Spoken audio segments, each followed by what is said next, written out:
Welcome to the Iran Breakdown. For decades, U.S. policy towards Iran has swung between two poles, pressure on the regime or engagement with the regime.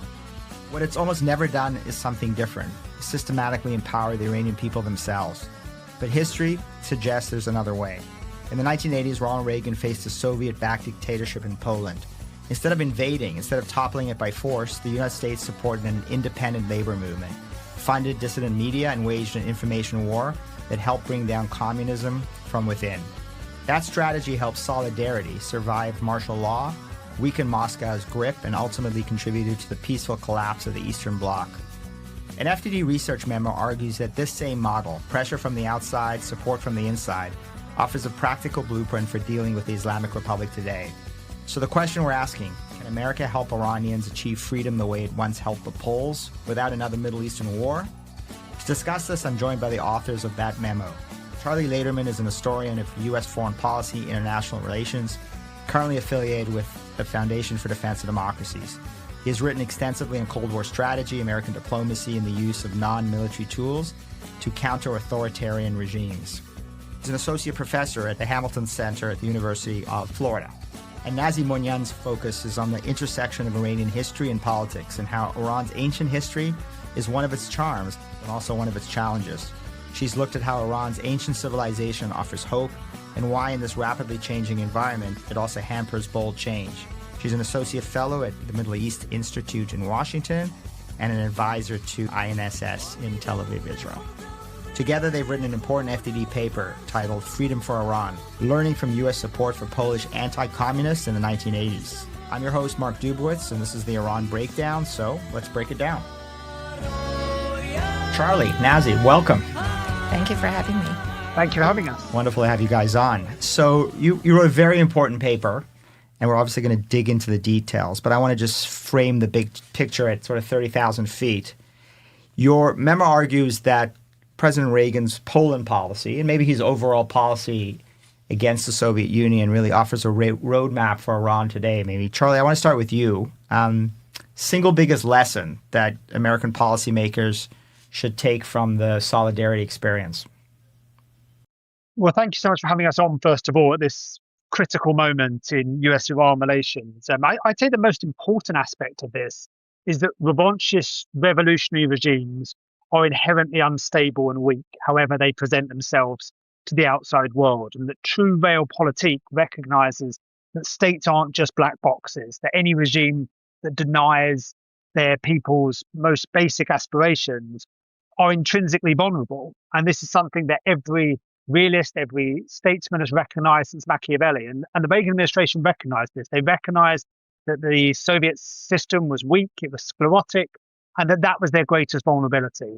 And that waging political warfare against it was vital to its broader grand strategy. And I think something very similar could occur with the US facing similar revanchist revolutionary regimes around the world today, not least the Islamic Republic of Iran. So, Nazee, what Charlie's saying obviously is broad lessons for the Islamic Republic. You've followed the Islamic Republic for many years. You're an Iranian American, proud Iranian American. The Reagan's insight in the Soviet Union was this was a regime that was ideologically bankrupt, economically bankrupt, had a military that was overstretched around the world, really hated by the majority of Soviet citizens, particularly those in Eastern Europe under the jackboot of a communist dictatorship. What do you think is the single biggest lesson that we can learn from that experience and maybe tie it into the Islamic Republic today?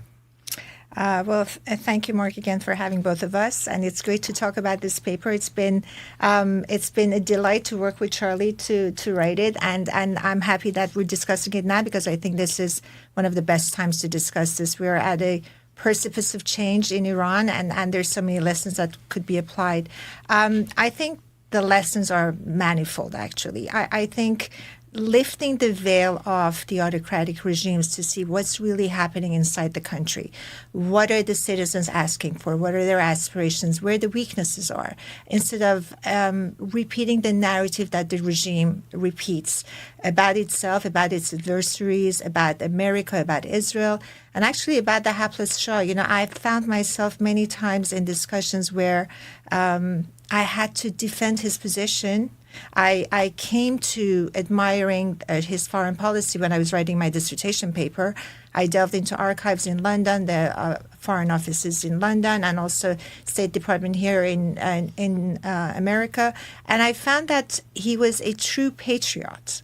And in America, he was portrayed as this despot that didn't know what to do, how to navigate, was waiting for any moment to hear from an American diplomat or a president of what to do with his own people. And I found the opposite to be true. So I wouldn't take the narrative that the regime puts out as a given. I would want to know the truth, and would also look for moments or people or even personalities that are change makers, and try to create an environment where they can discipline themselves, organize themselves, and hopefully create change. Okay, we're definitely going to dig into that, where the Islamic Republic is today, and how we can actually change the regime. And Charlie, I want to ask you about sort of redefining regime change, because you make a crucial point in the paper, and that regime change does not necessarily mean tanks and fighter jets and occupation. And in fact, in Poland, I think what Reagan demonstrated is that you can really bring down a brutal dictatorship. In that case, they brought down a brutal Soviet-backed dictatorship without firing a shot. It's a distinction that is very difficult for many to grasp because of our experience with Iraq and Afghanistan. Why do you think that is the case? Why are we so stuck in this mental model that everything is about Iraq and Afghanistan? And maybe, again, draw from the lessons of President Reagan in Poland to imagine a different strategy for the Islamic Republic. Yes, so I think there is definitely a recency bias to this. Like, obviously, it's the most recent instances. We look at Iraq, Afghanistan, Libya. We look at military interventions that haven't exactly panned out as had been intended. And so there's an understandable, realistic aversion to getting involved in proactive, kinetic regime change, because the consequences are too complicated to foresee.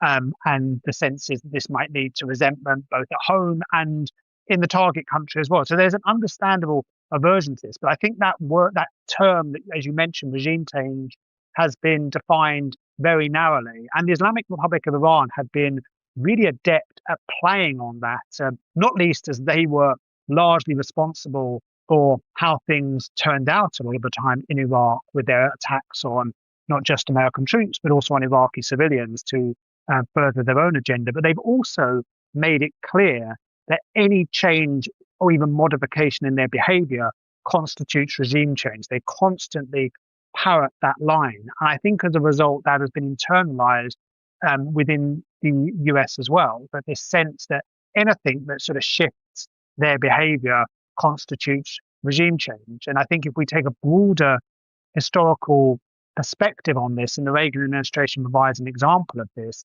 is that it doesn't just have to involve tanks. There is pressure that you can put on regimes, particularly ones who recognize their own weakness.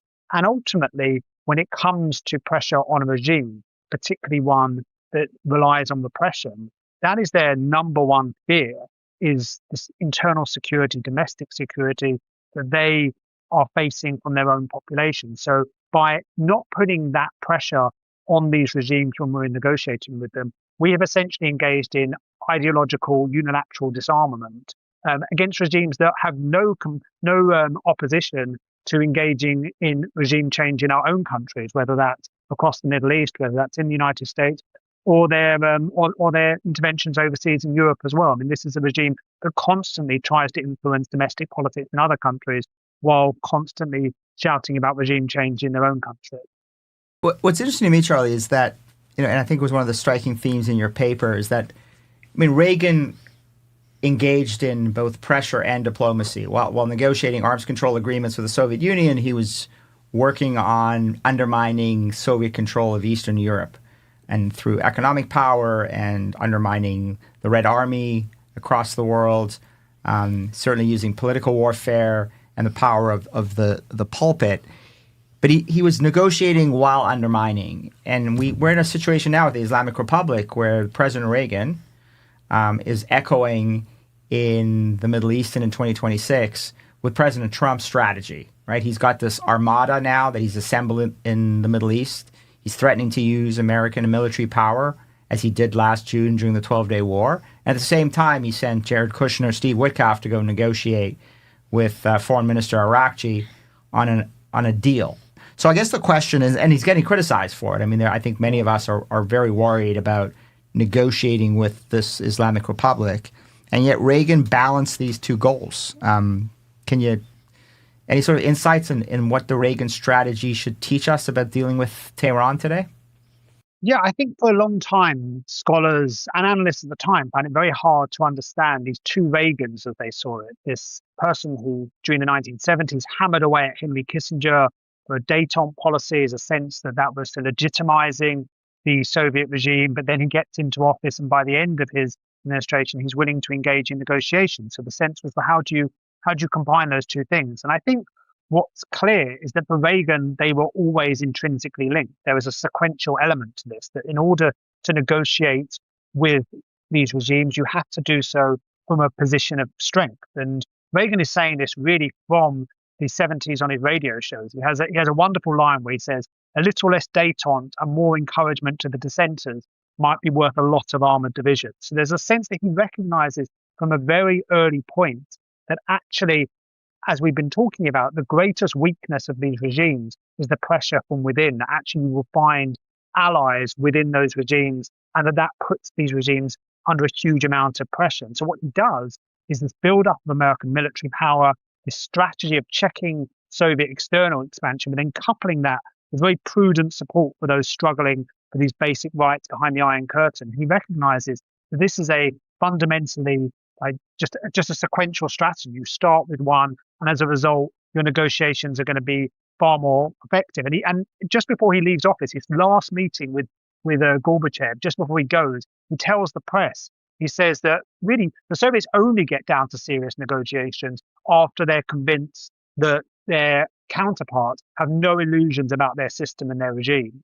And so Reagan always recognized this, that if you had no illusions, if you recognized what this regime was, then you could actually pressure it far more effectively. And hopefully President Trump can learn something from that approach. Okay, so Naz, I see a few differences with the Soviet Union. I mean, I think Reagan was right that the Soviet Union wasn't just a rival state, that ideologically its system could not be moderated. I think hopefully now many people have finally realized that the Islamic Republic cannot be reformed, cannot be moderated. Certainly the Iranian people have recognized that. And doesn't want to. And doesn't want to. Right. I think, so they're ideologically similar in that respect. They are revolutionary states, expansionist ideology, cannot be reformed. But I do think there's a couple of differences. One is Ronald Reagan was not negotiating with the Soviet Union in the wake of the slaughter of Hungarians in 1956. He was not negotiating with the Soviet Union in the wake of the slaughter of Czechoslovakians in 1968. He was negotiating in the 1980s, whereas Donald Trump is negotiating with the Islamic Republic in the wake of this most brutal slaughter of Iranians, 30,000, 40,000 people killed, potentially 33,000, 34,000 killed on January 8th and 9th, which is the biggest slaughter in modern history, maybe akin to Babi Yar, when the Nazis killed 33,000 Jews in 2 days in Ukraine. So negotiating in the wake of a slaughter is one thing. The second is when Reagan negotiated arms control agreements, it was, we will reduce our nuclear tip missiles if you will reduce your nuclear tip missiles, right? It was essentially a way to minimize the risk of a nuclear exchange, which Reagan very much believed in. Here we're negotiating not an arms control agreement, but an agreement where if they restrict their nuclear activities, we have to unleash or provide tens of billions, hundreds of billions of dollars of sanctions relief, money that ends up in the pockets of this regime that it can use to restore its nuclear program, missile program at a time of its choosing, but even more dangerously, give it the funds that it needs to fund its external terrorist proxy. So there's a couple of key differences there, and I wonder if you could sort of pick up on that line of argument. Yeah, those are all great points that you made, Mark. Just before this started, you and I were talking about Jack Matlock, who was the ambassador of U.S. to the Soviet Union, and he also happened to be my professor at Columbia University. And a big chunk of our class was dedicated to Reagan strategies and his style of leadership. Actually, I think the class was called Style of Leaderships. And, he always made sure that we understand that what Reagan said on TV, what Reagan said in Westminster in 1982 and 1983, calling them a Soviet empire, 1982, the march of democracy will deposit Marxism and Leninism in ash heaps of history. I'm paraphrasing. But in any case, he had a visceral dislike for the Soviet Empire. He thought that any treaty is not going to be worth the paper it's written on. He called them cheaters and liars. He was very abrasive in his narrative towards the Russians, towards the Soviets, and he wouldn't hold back. So you couldn't dissociate the policymaker, the president, from the person. They both disliked the Soviet Empire. They both disliked their policies. And that showed. And he assembled a cabinet, Caspar Weinberger, George Shultz. Actually, George Shultz became his alter ego, and they saw of like-minded people. One of those people was William Clark, his deputy secretary assistant, the Russian historian, Richard Pipes, and they all came together to exchange ideas of how to change the internal behavior of the regime so that the external behavior of the regime could be changed. And they collected a set of directives, which is we might get to later, which is called NSD, National Security Directive Decisions 75, that involved every U.S. department, the Treasury, the Defense, Pentagon, the Office of the CIA, to make sure that they all say the same thing about rolling back the Soviet communism. So here we have President Trump, who is basically relying on a few people. Steve Witkoff is one of them. Jared Kushner has been the other one, to create an Iran strategy, which they've been. I know Steve very well, and my family knows the Kushners very well. They're brilliant negotiators. They are deal makers. They understand the psychology of what goes on when they sit at a table with the other person. Psychology is a big deal in negotiating contracts and also negotiating peace treaties. But to your point that the Reagan strategy with dealing with the Islamic Republic, with dealing with the Soviet Union and the President Trump, are they similar in many ways? I think we could learn a few things from what Reagan did with the Polish and with the Soviets. The narrative was kept up constantly. The economic pressure was kept up constantly. And he also sat at the table. He sat at the table where SALT was being discussed, and then he changed it to START because he said he truly believed that nuclear deterrence was mad. It's not mutually assured destruction. It was just mad to talk about millions of people being killed. So he drove the policy from an internal conviction that this regime needed to go. And that made all the difference. So let's get more concrete. So Charlie, I want to talk about the sort of tools of support. So Naz talked about this kind of interagency all-of-government approach that Ronald Reagan implemented against the Soviet Union. And I think actually one of the personalities most important in the implementation of that was actually Bill Casey, his CIA director, Reagan's very close friend. He was his campaign manager. And Casey headed up the CIA, flew around the world in his black plane, and really put together a comprehensive strategy of undermining the Soviet Union, backing anti-Soviet dissidents, using tools of American information warfare and power to roll back the Soviet Union ideologically. And Casey also had an obsession with Soviet economic data. And he was the first to really realize that the Soviet Union was bankrupt, despite the fact that the conventional wisdom was that it had expanded faster than any industrial economy in history. So let's talk about these concrete tools of support. Tell us a little bit about what Reagan and Casey used, and then maybe Naz, you could talk about some of the sort of modern parallels that we could be using against the Islamic Republic. Absolutely, thank you. And can I just come in on something which Naz said, because it's always the pleasure of talking with you both. As Mark, you getting us to go concrete is absolutely essential. We need to do that. And as Naz was pointing out, there's important similarities, but there's also important differences with Iran and Soviet Union. And any sort of applied history, any sort of lessons from history has got to account for those differences. And as you pointed out, Mark, the level of brutality that we've seen that the Iranian Islamic Republic regime, or as you say, very little Iranian about it, but what they've done to the Iranian people is on a scale beyond anything that we were seeing in this late Cold War period. It's utterly brutal and heinous in terms of the way in which they have conducted this. So obviously that needs to be taken into account. But as you say, there were precedents for what was going on behind the Iron Curtain, the Soviet Union, what they were doing within the borders of the Soviet Union, what they did in Hungary, what they did in Czechoslovakia, what Ceausescu was doing in Romania, and the fears of what might have happened in Poland without the American policy that they adopt. Jaruzelski, the Polish leader, was calling on the Soviets to send in their troops and to do in Poland what happened to Hungary and Czechoslovakia. So the Reagan administration don't know where this is going to fall in the 1980s, and there was every conceivable possibility that the level of brutality that we'd seen in Hungary and Czechoslovakia would have been visited on Poland as well. So what they're doing in that context, they're having to be very, very careful. They don't want to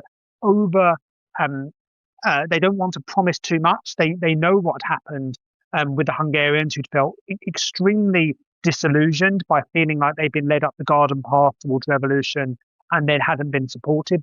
They were conscious that the Poles themselves were concerned about the historical ramifications of Yalta and the sense to which they had been sold out to the Soviets at that point. So they're having to keep this in mind. So they're thinking very prudently. They are thinking that we need to support what's going on in Poland, that this was a watershed moment, and that people like Bill Clark, as Nazee pointed out, and others within the Reagan administration, people like Richard Pipes as well, they recognized that this was something which was unprecedented, and that Reagan didn't want to lose this opportunity to put pressure on the Soviet Union, while at the same time not overestimating the role of this. So they don't believe at this point that their support for solidarity is going to bring down the communist government in Poland or the whole Soviet Union. That's not what they have in mind. They're thinking very, very cautiously, and the sort of things that they're doing are sort of covert assistance, particularly communication support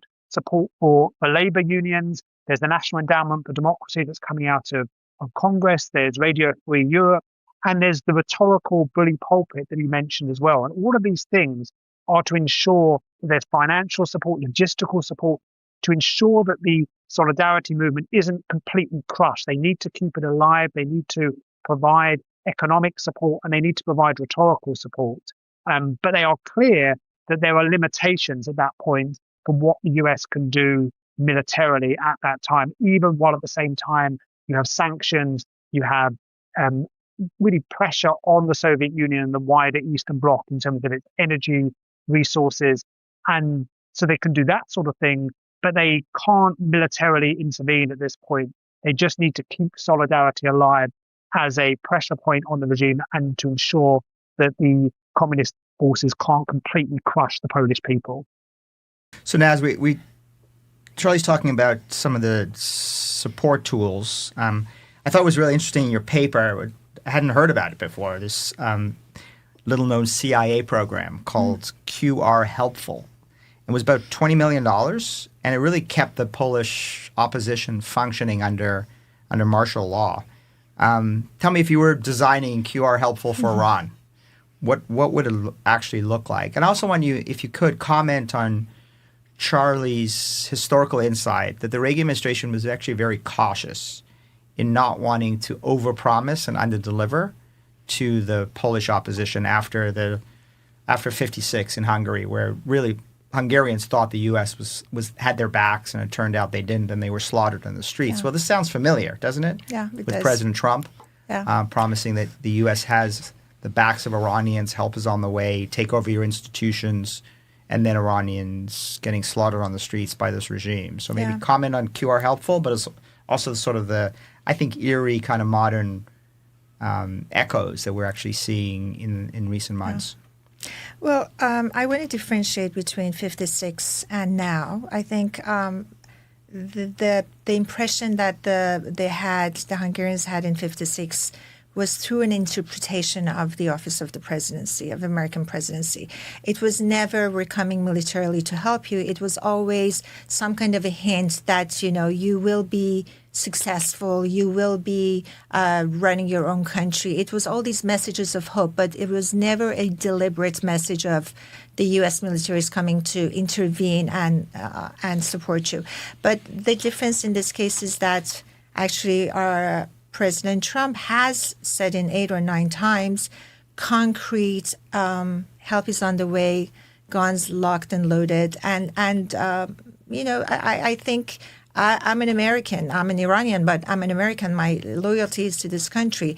I hang on to every word that comes out of the White House. And I can't imagine after, as Charlie correctly said, and I should have actually brought it up, that there is a reset button after January 8th and January 9th, where the massacres happened, that those words even matter more than before.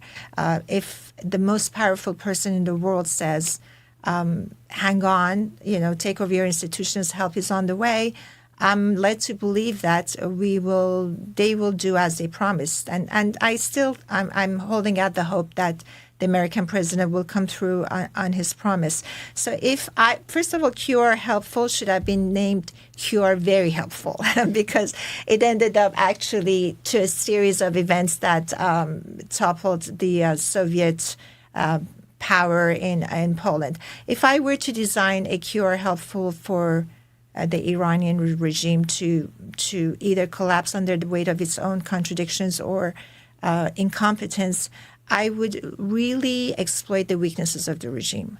It's a very unpopular regime. They're, at the beginning of the revolution, there might have been 80% that held the line for the imam coming down the plain. I think February 1st marked the 47th year, and embracing Islamism as an alternate governance to monarchism.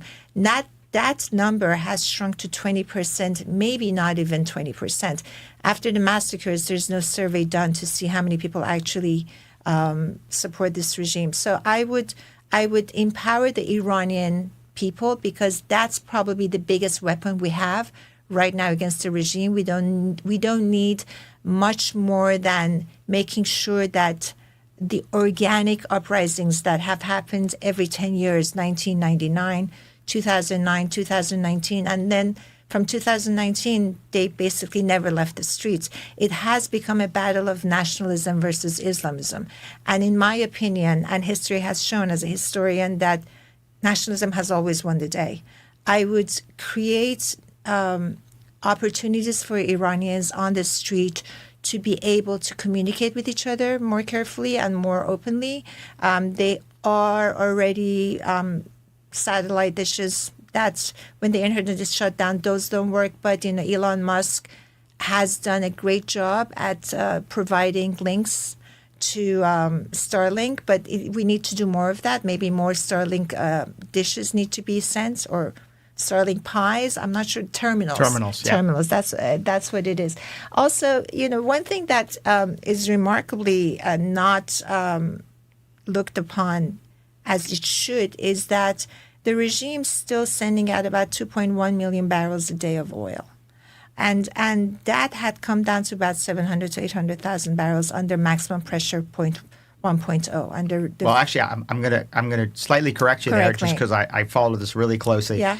They were actually down to under 200,000 barrels a day under President Trump's maximum pressure campaign. Yeah. In Trump 1.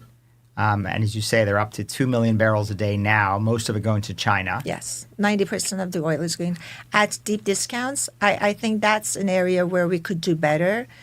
We could also do better with stopping the shadow tankers that are exporting the oil to various parts of the world. We should also seize these oils and set up a strike fund. So if and when the oil strikers, the oil workers go on strike, the truckers that deliver the oil go on strike, teachers, judges, nurses, people who keep Iran intact, we should be able to tell them, here's the money for your livelihood, for your children, hang in there. This is how the regime comes down. Those areas are not fully developed. And I'm hoping that President Trump will allow some form of interagency cooperation that these things can be taken care of. So, Charlie, look, Iran is not Poland, right? I mean, we don't have a single solidarity movement. There's no union of trade unionists, like as Nazee is talking about, who can come together in a unified way, the way Solidarity came, and organize a nationwide strike. But there are some similarities, right? Having a strike fund is something that the Reagan administration helped support with Solidarity. There's no independent church. The role of the Catholic Church was obviously very important in Poland. But there's no Soviet patron controlling Tehran, right? There's no great power. Certainly Russia and China provide support to Iran, but we're not there during the 12-Day War to actually save their Iranian patron. Those are key differences, I think, that complicate the Polish model being adapted to Iran. But there are other, perhaps, similarities. I want you to maybe talk about it. You're a Brit. You like soccer or football, as you call it in the UK. Talk a little bit about the sports arena in Poland and how it applies to Iran. Yeah, so I think the differences are, as we've talked about, very important to consider. And as you mentioned, there are no institutions comparable to Solidarity.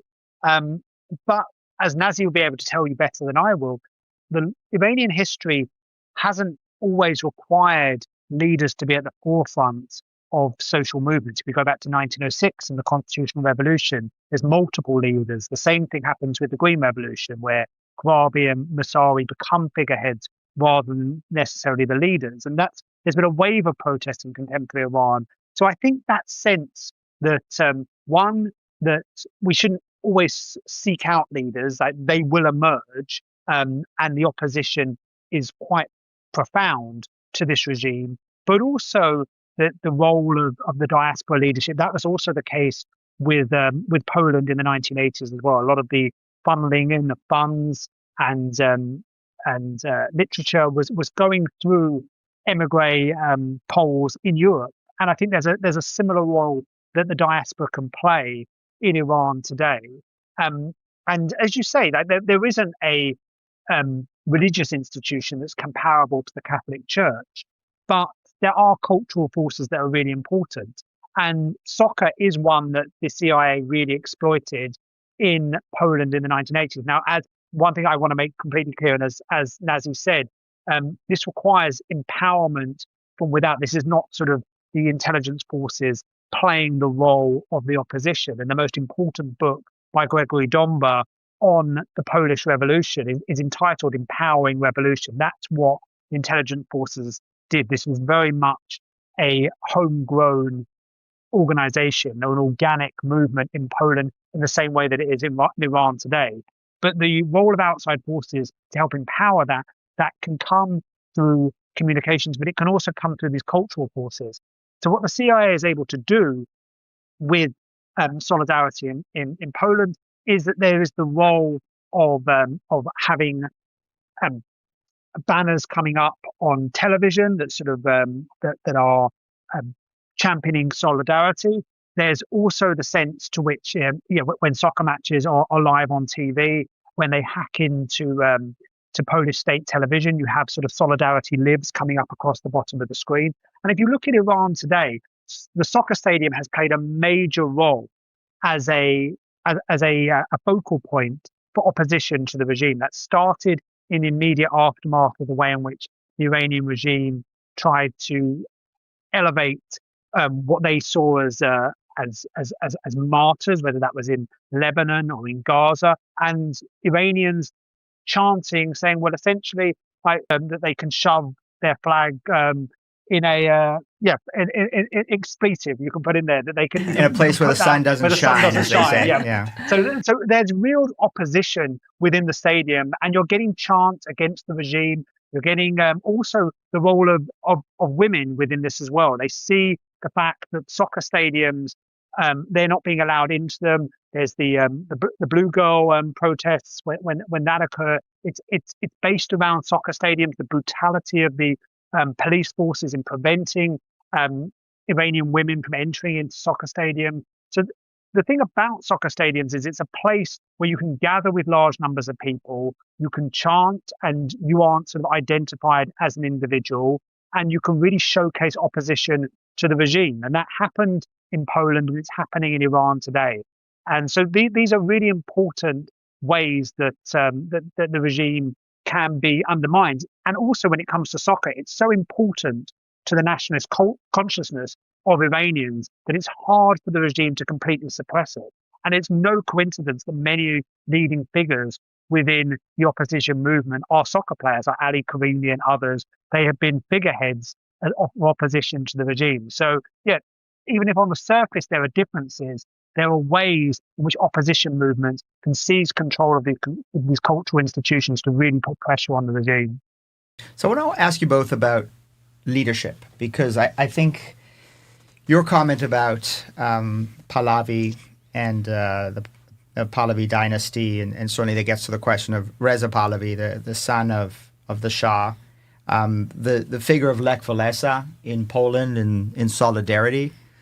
And I think one of the things that American policymakers struggle with is they always want to identify who is the opposition leader.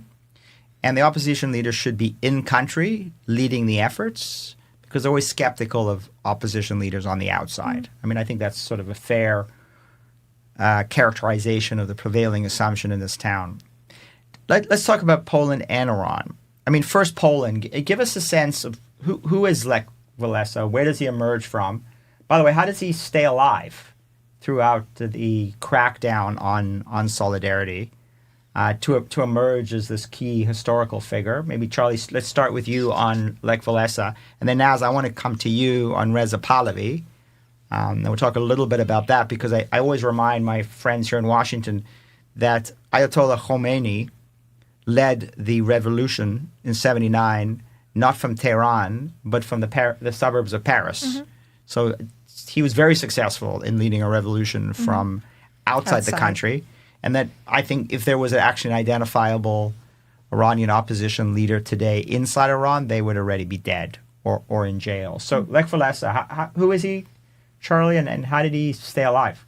Yeah, when he emerges from the sort of the Gdansk shipyard, and so coming in again, that's something that seems very familiar. In the 1970s, Poland had sunk into this sort of deep economic crisis. There's widespread unrest, and this sort of undermines the legitimacy of the regime, the border system.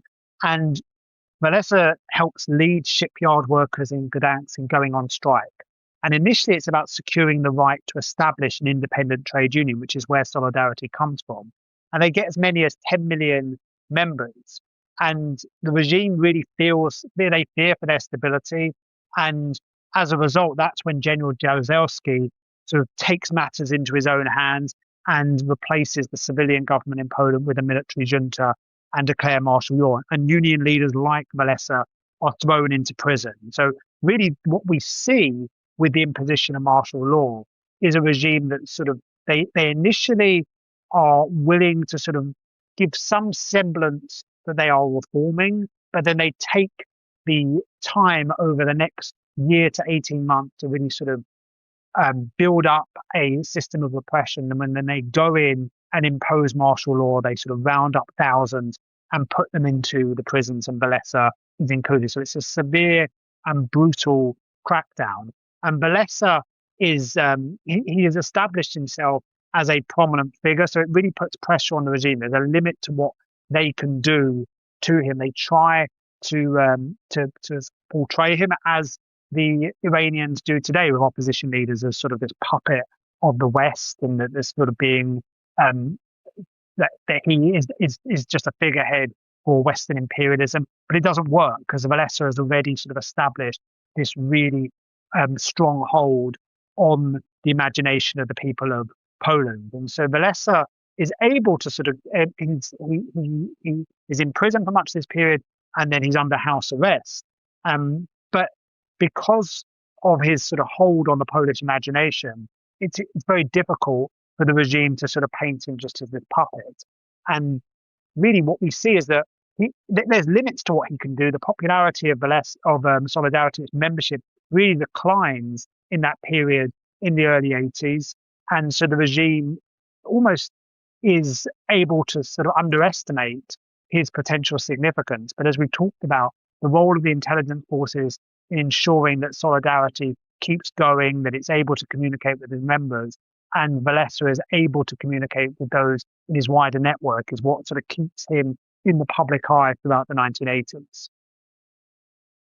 So there's Lech Walesa in Poland, there's Rela Pahlavi in the latest round of protests. And so, Naz, let's talk a little bit about Pahlavi. Mm-hmm. I think we both know him and have known him for a number of years. And my sense of him is that over the past number of years, and certainly the past number of months, both his popularity, his prominence, and his influence has only grown, despite the skepticism, mm-hmm. both perhaps in the Iranian diaspora community among certain people and within the Washington policy community among certain people. He's really emerged as a very influential and potentially unifying voice. Is that a fair characterization? And say Absolutely. A little bit more about the Crown Prince. I will, and thank you for asking that question. You know, I have to kind of dial back this conversation to a little bit of history so that we can get a sense of why Crown Prince Reza Pahlavi, why not Ali Daei, Ali Karimi, the two footballers that also are charismatic, also have proven leadership qualities. Why him? So I'm going to dial it back to a little bit to 2,500 years ago, where, Iran became this glorious empire that reached from the Balkans all the way to India. And Cyrus the Great emancipated the Jews and allowed for individual liberty and religious liberties, and had a whole set of laws that, kind of gave rights. But rights of those times are different than the liberal rights of the Western countries. So the notion of kingship is revered by the Iranian people because of Cyrus the Great, Darius the Great, but also because of the Sasanian Empire, which followed the Achaemenid Empire, that had its own fabled kings. It had Ardashir, and then it had Anushirvan, who was idolized by the Shah of Iran. And, he always said, I want to model myself and my leadership, my kingship, after two people, Thomas Jefferson and Anushirvan. And he had these anecdotes that he had raised with stories of how Anushirvan dispersed justice. And I'm going to digress a little bit so that I could tell you the story of why the Shah modeled himself after that. He said, I want to be a just king. And that's what Anushirvan said. And he said, anyone who has a grievance against anyone, you can come to my castle, my realm, and just ring the doorbell. And he said the word got so spread out that the next day or in a few days, even the donkeys were ringing the bell at the castle because they had a grievance against their boss. So again, the notion of kingship is revered. Pahlavis were the ones that pulled the country from the dark, decrepit Qajar dynasty that had sold off industries and, interests to foreign powers, to a modern 20th century Iran where they had railroads and they had different ministries. They had a Ministry of Culture. The Ministry of Culture's task was to delete Arab words from Persian language and substitute it with Persian words. So there was this real push for nationalism, for creating a kind of a nation whose undergird was the Farsi language. Farsi became this, Farsi and the epic poetry of Hafiz and Ferdowsi and Sadi, they were the language that the Shah and his ministers really promoted to create a sense of belonging of different tribes into the country that's so diverse. It's only 50% Persian, and the other 50% are Azeris, Baluchis, Turks, Arabs. So why Reza Shah at this point? Why the Crown Prince?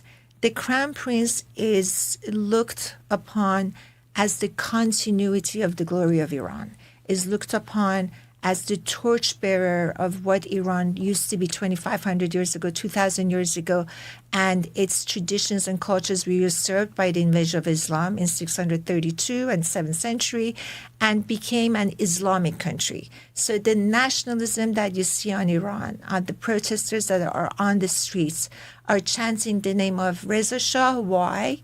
It's the name of the crown prince, but it's also the name of the father, the grandfather. So they say Reza Shah Ruhat Shah, means God bless you, Reza Shah. And also they're inviting the crown prince back because those two, and also Mohammad Reza Shah, the late Shah, the three, grandfather, father, and son, were the ones that elevated Iran in the eyes of the international community. The Shah of Iran would come and pay state visits in the United States, and Harry Truman would throw him balls at the Waldorf Astoria. Council of Foreign Relations would invite him to speak. That he was given an honorary doctorate by Harvard University. He was this figure that understood the nationalism of Iranians and wanted to channel those energies into a modern Iran. But in order to have a modern Iran, he needed secure borders. And oftentimes, his appetite for buying military hardware from the American administrations was confused with his being a megalomaniac, very egotistical king who needed glory for himself. He had a whole vision for how to place Iran as part of the community of nations that makes the nations proud, but makes Iranians proud. So that's why they're chanting the name of Crown Prince. He had very close ties to his family. He is a fighter pilot, educated in America, and also very close to the Iranians in diaspora. Not often the leaders are there. Sometimes leaders are forged in crisis. And I'm borrowing the name from the book by Nancy Cohen, who talks exactly about that leaders don't need to be apparent for them to be efficient. They could be standing on the outside, and then when the moment rises, they can come in and they can lead the nation into a transition, which is, by the way, what he has said. He said, I don't want to be your king. You can go to the ballot box. I'll put my name on the ballot box if you want me to. But I want to lead this nation to its old glory because you're deserving, and I'm willing to give my life for it, which is the first time I heard him say it, actually, Mark, about a month ago on Maria Bartiromo, and I was taken back because that's a big moment. That's a big moment for somebody who's been in exile for such a long time to stand with the Iranians and say, here I am, I'm here to lead you, and I'm willing to give my life for it. That's why they're chanting his name. So, as you said, you and I have known the Crown Prince for some time, and I've known him as a friend, and I can't say I was skeptical about his ability to lead, but when you look at someone as a friend, you don't see him as a leader. And I have to say, in the past few years, he stepped up to this role beautifully, and I've come around. I have begun to look at him as the leader that he says he is, and I think a lot of people have too. And by the way, he's the only name that's being chanted on the streets in Iran. So, Charlie, now this has been a great discussion. I want to bring it to a conclusion. Maybe just ask you for any final thoughts on this issue. Yeah, I mean, it's obviously a very, very challenging situation when you're dealing with such a repressive regime and the challenges of intervening from without. I always keep in mind Theodore Roosevelt's, I think, classic line that he learned in the Badlands when he was a cowboy. He says, don't draw unless you mean to shoot. And he's talking about this in relation to statements that he'd made with regard to potential intervention for Russian Jews during the pogroms in Kishinev and elsewhere in the Tsarist Empire. And he basically is making the point that the idea of raising expectations with threats of intervention and they're not following through on it can have unintended, quite dangerous consequences. We've seen that more recently as well. We saw that in Iraq in 1991, in the aftermath of Saddam's move into Kuwait, when the Kurds and Marsh Arabs are encouraged to rise up and then no intervention is forthcoming. So I think it's really important to make sure that rhetoric and actions are aligned, because I think there's dangers, not just for the people who obviously are having their expectations raised and then are being crushed, but also dangers for America's not just credibility, but its interest in the region. The most pro-Western, most pro-American population in the one of the most pro populations in the Middle East at the moment is in Iran, and it would be a disaster if their affection for the United States was damaged by any sense that their hopes have been raised. Now, at the same time, I think it's really important, as you pointed out, Mark, to when you're dealing in negotiations with a regime that's this repressive, that's willing to just crush its population, you need to be very clear that actually for a regime like that, the threat from within is the thing that they're most worried about. In terms of America's strategic interest, putting pressure on that regime is really, really important. And I always return to the English writer Samuel Johnson's line that there's nothing that sort of concentrates the mind more than the fear of being hung in the morning.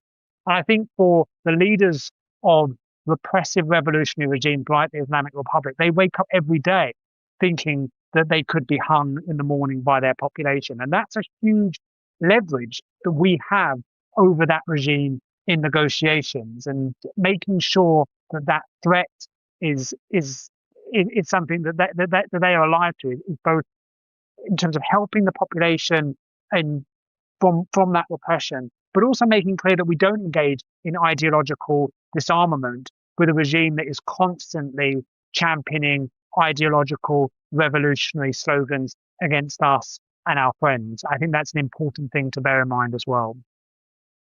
Great. Thank you, Charlie. Naz, any final thoughts? No, I agree with what Charlie said. I think that was brilliant. Thank you, Charlie, for bringing that up. The Iran has become an enigmatic problem for successive American administrations, and I just want to be able to ask everybody who's an Iran watcher or is creating an Iran strategy in the State Department or the White House, exactly as Charlie said, this is a repressive regime. Don't fall for the myth that the regime puts out. They have an existential angst.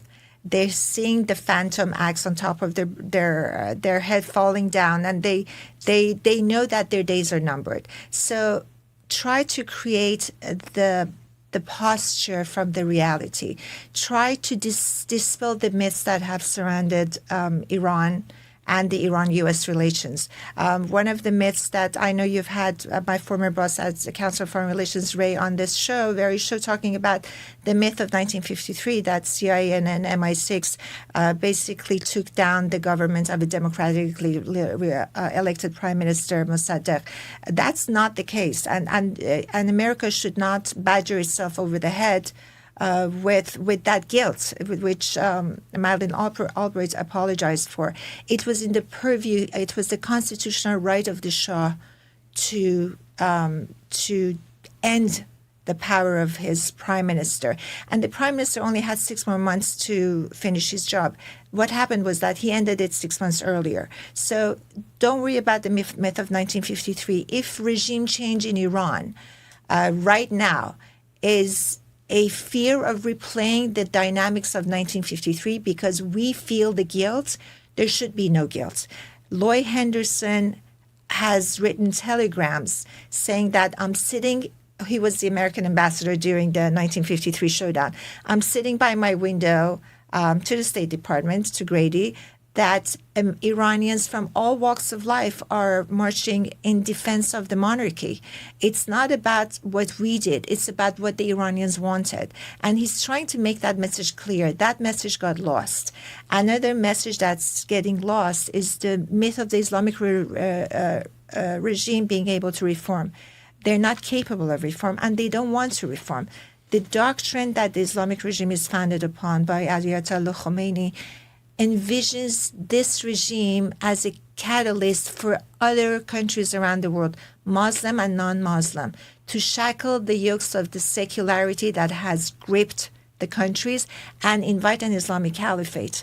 There is no way that you can hold that line and also want to reform, because reform is the end of this regime.